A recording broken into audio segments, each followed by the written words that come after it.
여러분, 우리는 대부분 자연스러운 분위기에서 만남을 추구합니다. 인위적인 만남을 추구하는 사람은 별로 없습니다. 이러한 패턴은 스토리와 관련되어 있다고 합니다. 스토리가 있는 관계를 더 중요하게 생각하는 심리적 요인이 크다고 합니다. 자연스러운 분위기가 곧 스토리가 있는 관계라는 말이죠. 그래서 우리는 드라마나 영화에서 남녀 주인공이 뭔가 이렇게 짜릿한 스토리가 있는 만남을 하고 사랑에 빠지는 모습을 보면 그걸 동경하게 됩니다.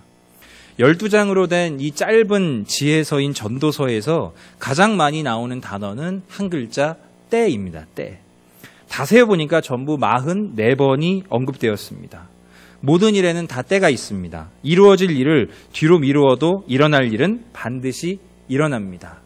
안 될 일을 추진한다고 해도 그 일은 곧 사라집니다. 즉 하나님이 시간을 만드신 분이며 시간을 지배하시는 분이다. 이 진리가 전도서의 주변에 깔려 있습니다.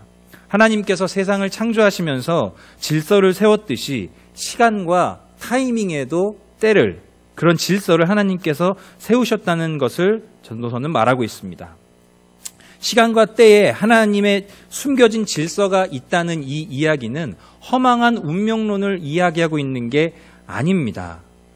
영원하지 않은 우리의 시간에 새겨진 이 하나님의 질서들이 있다는 건데, 그 질서들을 통해서 영원한 하나님을 바라보게 하는 뭔가 패턴을 주셨다라고 말하고 있습니다.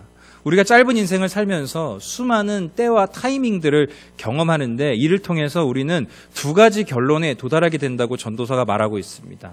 하나는 하나님의 때를 우리가 절대 알 수 없다는 것이고, 또 하나는 이 반복되는 시간의 유한함을 느끼면서 영원한 삶에 대해서 우리 인간이 갈망하게 된다는 겁니다. 이런 맥락에서 전도서의 곳곳에는 경외라는 단어가 등장합니다. 시간의 질서를 통해서 우리가 거기서 깨달아가면서 하나님을 더욱 존경하고 그분을 의식하며 살아야 한다, 이런 이야기죠. 이 전도서의 결론인 12장의 첫머리는 청년의 때를 말하고 있습니다. 아주 재미있는 결말이죠. 전도서는 인생의 수많은 때를 말했습니다. 손으로 움켜쥐려고 하는 세상이 주는 기쁨과 행복들이 다 헛되고 헛되다고 말합니다.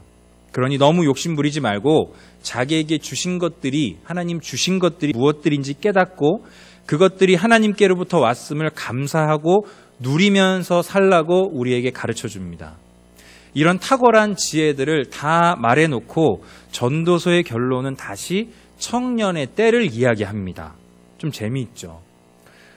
한번 생각해 볼 필요가 있습니다. 청년의 때가 대체 언제일까요? 예전 어른들은 28 청춘이라고 했습니다. 16살 즈음을 얘기합니다. 20대가 청년이라고 말했었습니다. 결혼을 하지 않은 젊은 사람들을 청년이라고 부르기도 했는데, 이제는 결혼의 시기가 한참 뒤로 늦어지다 보니까 이 구분도 굉장히 모호해졌습니다. 교회에서도 청년들의 범위가 20대에서부터 40대까지 넓어지다 보니까 이들을 어떻게 분류하고 어떻게 양육해야 하는지 고민들이 상당히 많습니다. 제가 아는 어떤 청년부 사역하시는 목사님은 목사님 사역의 목적이 뭐예요? 빨리 결혼시키는 거요. 그렇게 얘기하시더라고요. 여러분, 메가더 장군이 좋아했던 사무엘 울만의 시 청춘에 이런 구절이 있습니다. 청춘, 젊음이란 인생의 어느 한 시기가 아니라 마음가짐이다. 여러분, 청년의 때 정의하기가 굉장히 어렵습니다. 하지만 전도서가 내리는 청년의 때는 확실하고 좀 다릅니다. 5가지로 이야기하는데, 첫째, 곤고한 날이 이르기 전. 둘째, 아무 낙이 없다고 할 때가 되기 전. 셋째, 해와 빛과 달과 별들이 어둡기 전. 넷째, 비 뒤에 구름이 다시 일어나기 전. 다섯째, 흙이 땅으로 돌아가고 영은 하나님께로 돌아가기 전. 종합하면 이런 겁니다. 아직은 좋은 때. 아직은 좋은 때. 인생의 기쁨들을 알아가고 있는 때. 하나님께서 주신 삶의 기쁨들을 더 생기 있게, 더 활발하게 누릴 수 있을 때, 그럴 때가 청년의 때인데, 바로 그럴 때 창조주이신 하나님을 기억하라고 합니다. 그냥 하나님이라고 하지 않고 창조주 하나님을 기억하라고 말합니다. 모든 것들의 근원 되신 하나님을 생각하라는 뜻이죠. 왜일까요? 왜 전도서의 결말은 다시 청년의 때를 언급할까요? 좋을 때, 인생의 기쁨들을 알아가는 때, 하나님께서 주신 기쁨을 더 활기차게 누릴 수 있을 때 창조주 하나님을 기억하라고 할까요? 청년의 때가 하나님을 가장 자연스럽게 만날 수 있는, 하나님과 멋진 스토리가 있는 미팅을 할 수 있는 때라고 우리에게 가르쳐주고 있는 것 같지 않습니까? 모든 것을 누리고 살아본 전도자, 유일무이한 지혜를 부여받은 전도자는 이것을 깊이 깨달은 겁니다. 청년의 때는 누구도 이해할 수 없는, 자신만 이해할 수 있는 자유를 누리는 때가 아닙니다. 단순히 부모로부터 독립해서 내가 하고 싶은 걸 할 수 있는 때, 그런 것도 아닙니다. 그저 마음이 끌리는 대로 행동하고 결정하는 게 멋있어 보이는 때, 그런 때도 아닙니다. 전도서가 말하는 청년의 때는 인생에서 창조주 하나님을 기억해야 하는 가장 중요한 시기입니다. 수많은 때를 경험하면서 하나님과 자연스럽게 만날 수 있는 최적의 시기인 거죠.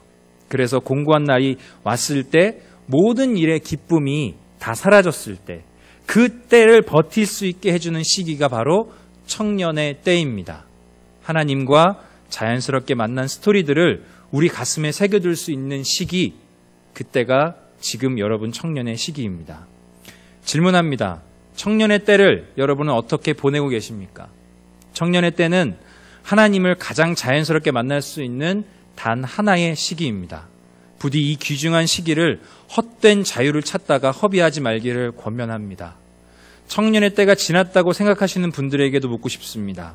이미 지나온 청년의 때에 하나님과 어떤 자연스러운 만남들을 가지셨습니까? 혹시 그 소중한 만남에서 너무 멀어져서 하나님과 서먹해지지는 않았습니까? 그렇다면 아직 늦지 않았으니 다시 청년의 때로 돌아가시기를 권면합니다.